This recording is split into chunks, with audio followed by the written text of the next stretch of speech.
Episode की starting में हम लीज किंगडम को देखते हैं जहाँ पे बहुत सारे रेफ्यूजी जमा हो जाते हैं और फिर सोल्जर राजा को जाके बताता है कि रेफ्यूजीज के आने का नंबर दिन प्रतिदिन बढ़ता जा रहा है और हम इससे ज्यादा लोगों को नहीं संभाल पाएंगे।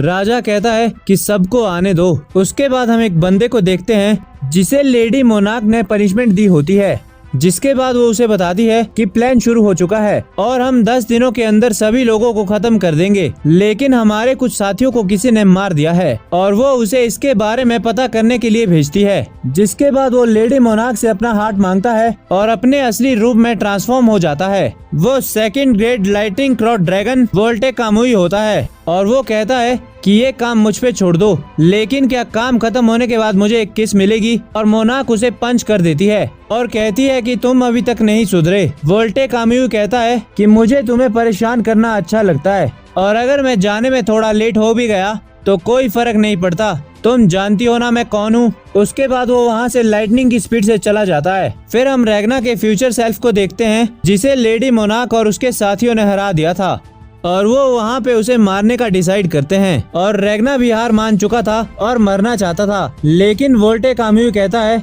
कि तुम सब लोग कब से इतने दयालु बन गए, ये मरना चाहता है और तुम इसे मौत दे दोगे, लेकिन मैंने डिसाइड कर लिया है कि मैं तुम्हें नहीं मारूंगा, तुम्हें अपनी इस घटिया जिंदगी को रिग्रेट के साथ जीना होगा। तभी लेडी मोनार्क वोल्टे कामुई की मुंडी उड़ा देती है और कहती है कि मैंने तुम सब लोगों के ओपिनियन सुन लिए हैं, लेकिन अब मेरी इच्छा भी सुन लो। वो रैग्ना को ड्रैगन बनने के लिए ऑफर करती है, जहाँ पे रैग्ना को पता चलता है कि ड्रैगन के ब्लड से भी इंसानों को ड्रैगन में बदला जा सकता है। जिसके बाद मोनार्क अपने जादू से ब्लड स्वॉर्ड क्रिएट करती है और उसे रैग्ना के दिल में घुसा देती है। तभी हम देखते हैं कि रैग्ना जाग जाता है और वो ये सब सपना देख रहा था। क्रिम्सन उससे पूछती है कि तुम्हें कुछ याद आया, लेकिन रैग्ना जवाब नहीं देता और मन में सोच रहा होता है कि क्रिम्सन मोनार्क से तो बेटर है और मैं इस बार मोनार्क को मार के रहूंगा। तभी वो लोग रॉयल कैपिटल पहुंच जाते हैं। तभी हम मोनार्क को देखते हैं जो किसी से बात कर रही होती है और कहती है अगर लीज किंगडम गॉड के माइंड में एग्जिस्ट नहीं करता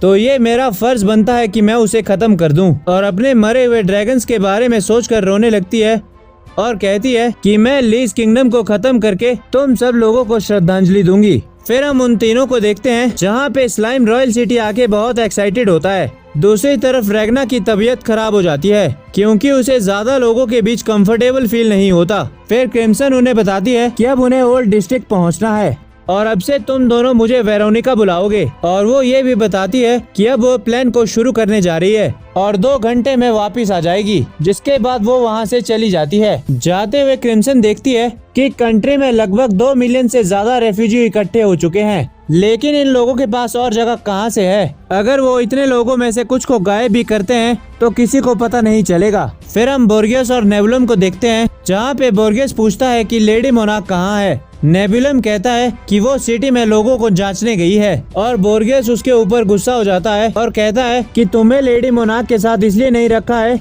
कि तुम उनकी हर ख्वाहिश में हामी भरो। उसके बाद हम एक सोल्जर को देखते हैं जो लड़कियों के साथ एंजॉय कर रहा होता है। तभी क्रिम्सन वहाँ आ जाती है और उसे पीटने लगती है और कहती है कि मैंने तुम्हें यहाँ इसलिए भेजा था कि तुम लड़कियों के साथ एंजॉय करो या फिर मोनार्क की आर्मी के बारे में इंफॉर्मेशन इकट्ठा करने को कहा था। तब वो वहाँ पे कीमिरा को बुलाती है और उसे ऑर्डर देती है कि मोनार्क को रैग्ना से भिड़ाओ। फिर हम सिटी में सोल्जर्स को देखते हैं जो कुछ ड्रैगन्स को जलाकर लोगों को आश्वासन दिलाते हैं कि वो लोग उन सब को ड्रैगन से बचा लेंगे और लोग भी इसे देख के थोड़ा खुश हो जाते हैं। और स्लाइम और रैग्ना भी ये सब देख रहे होते हैं और स्लाइम कहता है कि इन ड्रैगन्स को तो मैं 1 ही मिनट में खा लेता। फिर वो भीड़ से बाहर निकलने लगते हैं।